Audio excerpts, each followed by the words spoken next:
Bonjour et bienvenue sur le podcast À votre pleine santé, le podcast Naturo qui vous accompagne vers une alimentation saine et gourmande et qui vous donne les clés pour une santé optimale en toute simplicité. Je m'appelle Marina et je suis naturopathe. Suite à des soucis de santé non résolus par la médecine classique, je me suis intéressée aux médecines traditionnelles naturelles. Grâce à mes apprentissages et mes expériences personnelles, j'ai enfin eu les réponses à mes questions. Aujourd'hui, je souhaite donc partager mes connaissances pour aider les personnes qui se sentent perdues face à leur santé ou leur alimentation. Ma mission à travers ce podcast sera de vous aider à manger mieux sans frustration grâce à mes conseils, mais je vous aiderai également à comprendre les besoins de votre corps pour mieux le chouchouter. Préparez-vous à améliorer enfin votre hygiène de vie car la pleine santé se trouve entre vos mains. Avant de commencer, je voulais vous lire l'avis du jour qui a été laissé par Megan et qui nous dit « J'ai adoré écouter Marina nous expliquer son point de vue sur l'alimentation. J'aime beaucoup sa façon d'aborder les choses avec simplicité et bienveillance.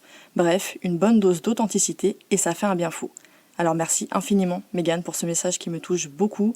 Je suis ravie de voir que la manière dont j'aborde et explique les choses te convienne et te plaise. C'est vraiment le but de ce podcast. Donc encore merci infiniment pour ton message.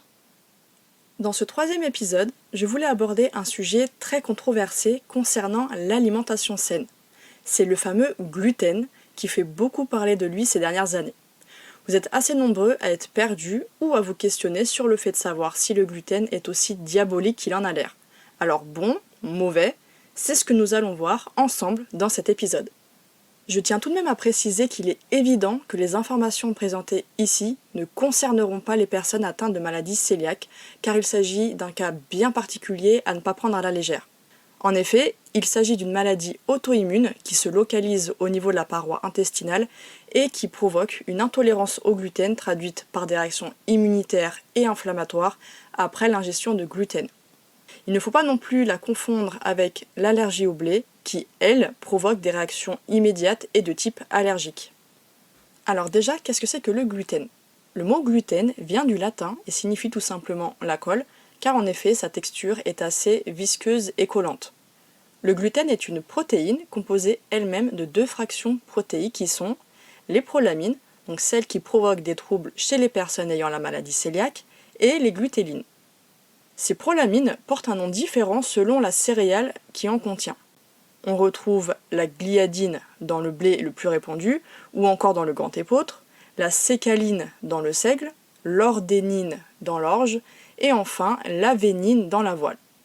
En revanche, il faut savoir que dans le cas précis de l'avoine, ce n'est pas l'avénine en général qui provoque des réactions chez les personnes ayant la maladie cœliaque, mais bien la contamination croisée avec le gluten de blé, donc la gliadine.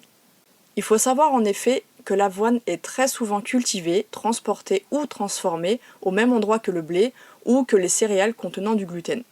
C'est pourquoi, si vous êtes atteint de la maladie cœliaque, vous pouvez consommer de l'avoine certifiée sans gluten et en quantité raisonnable. En général, on recommande de ne pas dépasser les 50 grammes par jour. Le gluten vient se former lorsqu'on mélange l'eau et la farine lors du pétrissage, et c'est ce qui va donner de la force et de l'élasticité à la pâte, grâce au fameux réseau glutineux. Il est aussi réputé pour donner du volume aux préparations et pour apporter une texture moelleuse. Alors qu'est-ce qu'on lui reproche concrètement ? Honnêtement, on lit vraiment de tout sur les dangers du gluten, la liste est très très longue, mais en voici quelques exemples. Problèmes digestifs, ballonnement, intolérance alimentaire, syndrome de l'intestin irritable, porosité intestinale, affaiblissement de l'immunité, problèmes de peau, douleurs articulaires, fatigue chronique, déminéralisation, problèmes nerveux, troubles de l'attention, problèmes respiratoires, problèmes endocriniens, cardiaques, bref, beaucoup de problèmes en fait. Et c'est pourquoi de nos jours, beaucoup de personnes voient le gluten comme le diable en personne et pensent bien faire en passant une alimentation sans gluten. Mais finalement, pourquoi est-ce qu'on se trompe de cible ? Le problème, c'est qu'en réalité, le gluten n'a rien à voir avec tout ça, car le véritable problème, c'est le blé actuel. En effet, il faut savoir que le blé moderne, même biologique, a subi énormément de modifications génétiques et contient désormais 42 chromosomes au lieu de 14 à son origine.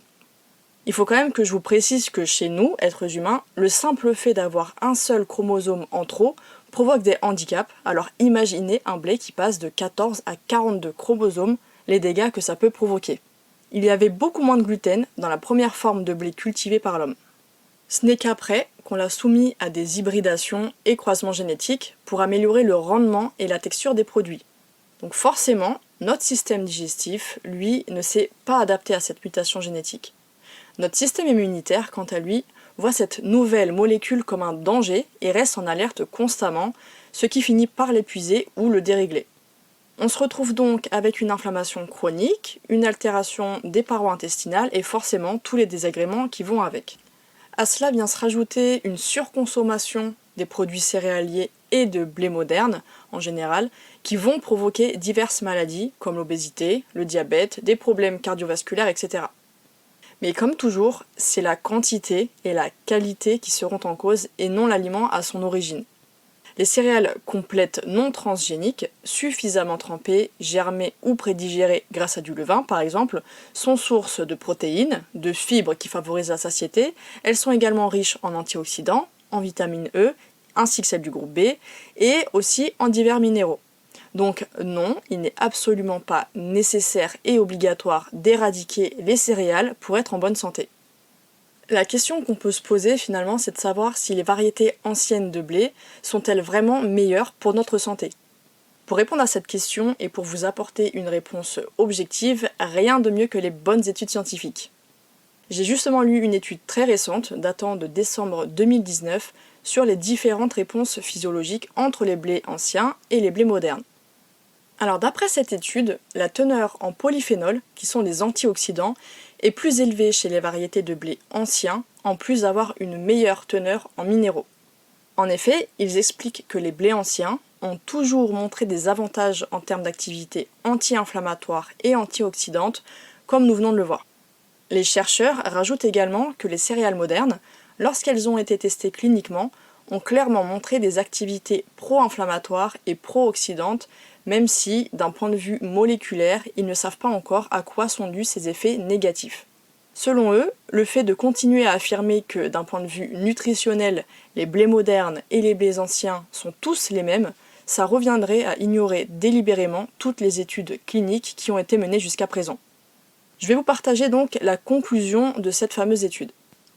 Même si nous ne savons pas exactement quels mécanismes moléculaires sont impliqués, les variétés de blé anciennes ont des propriétés anti-inflammatoires et antioxydantes différentes par rapport aux variétés modernes.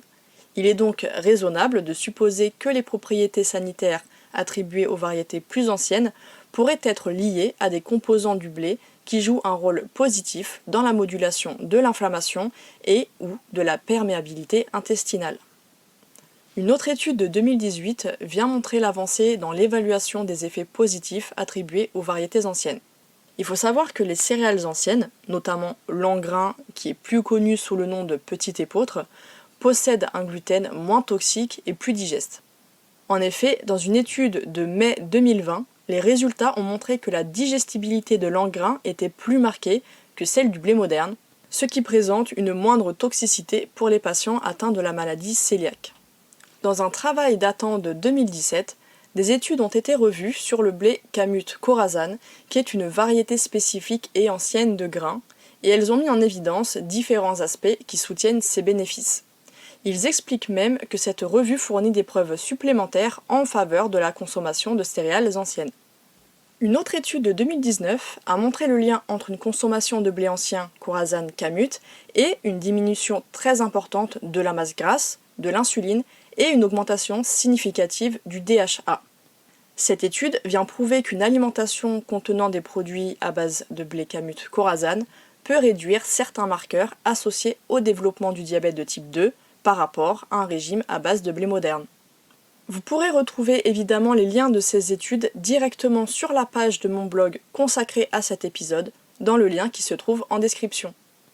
En plus de ces études, j'aimerais ajouter mon expérience personnelle, que ce soit dans mon propre cas ou à travers mes consultations de naturopathie. Je suis moi-même diagnostiquée intolérante au gluten non cœliaque par des tests réalisés en laboratoire spécialisé et j'ai clairement vu la différence entre les variétés anciennes et le blé moderne au niveau de ma digestion. Je pense tout simplement qu'ils utilisent en fait du gluten issu de blé moderne pour réaliser les tests, ce qui pourrait expliquer pourquoi nous sommes si nombreux à être diagnostiqués sensibles au gluten, même si maintenant vous avez compris que c'est plutôt sensible au blé.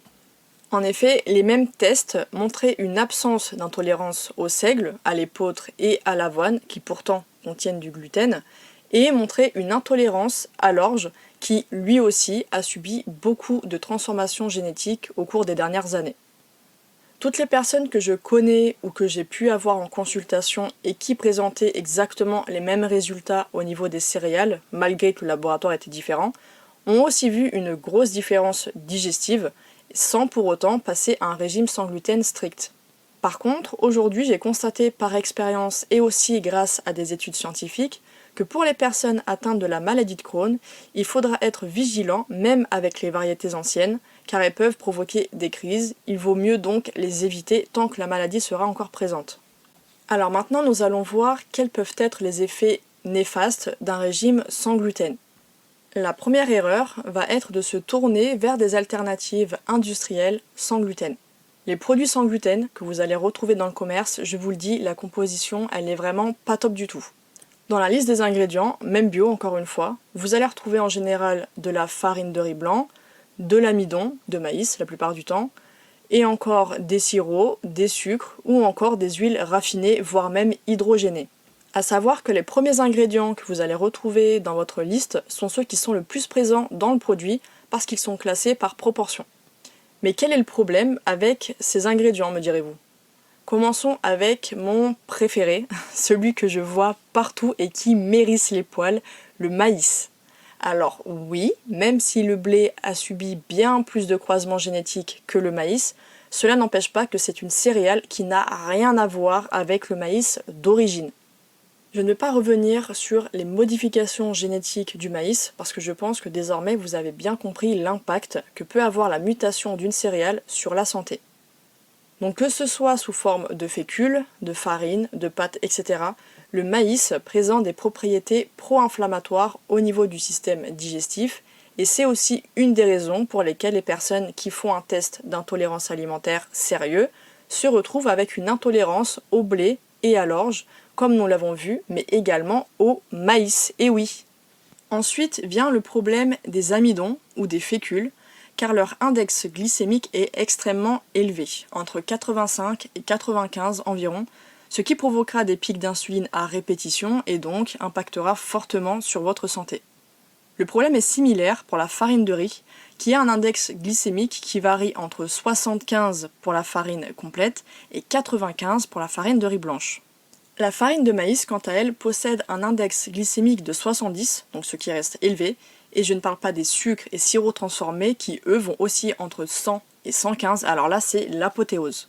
On ajoute à ça des bonnes huiles raffinées et hydrogénées, et alors là, vous obtenez un super mélange pour finir avec des pathologies métaboliques sur le moyen long terme, comme le diabète, l'obésité et bien d'autres troubles encore. La deuxième erreur des régimes sans gluten va être de se baser sur du fait maison à base de fécule, riz blanc et maïs majoritairement. Ce point va être un peu plus rapide parce que je viens déjà de vous énumérer les problèmes que peuvent poser ces produits au niveau de votre santé.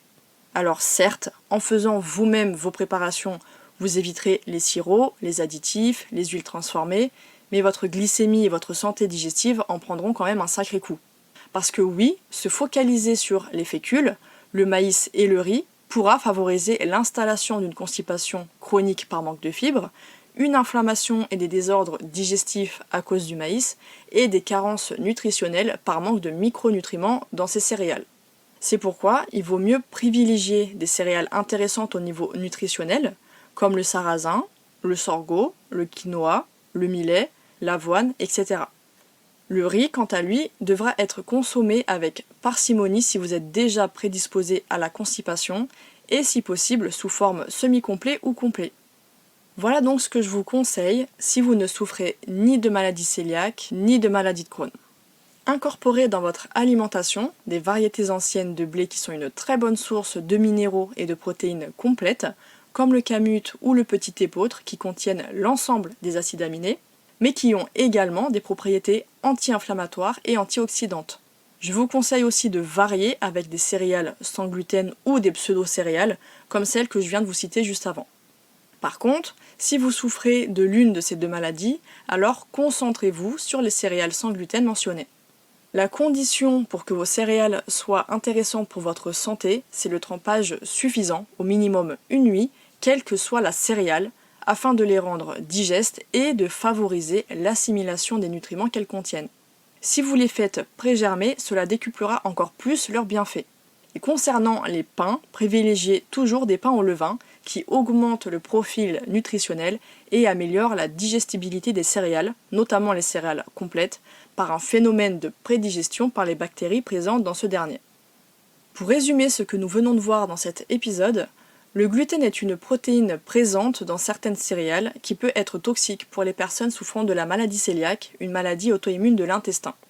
On inculpe le gluten dans beaucoup de pathologies et aujourd'hui il est fortement diabolisé. En réalité, le problème ne vient pas du gluten, mais du blé actuel qui a subi énormément de modifications génétiques et donc qui pose souci à notre système digestif et immunitaire qui ne reconnaissent pas cette nouvelle molécule.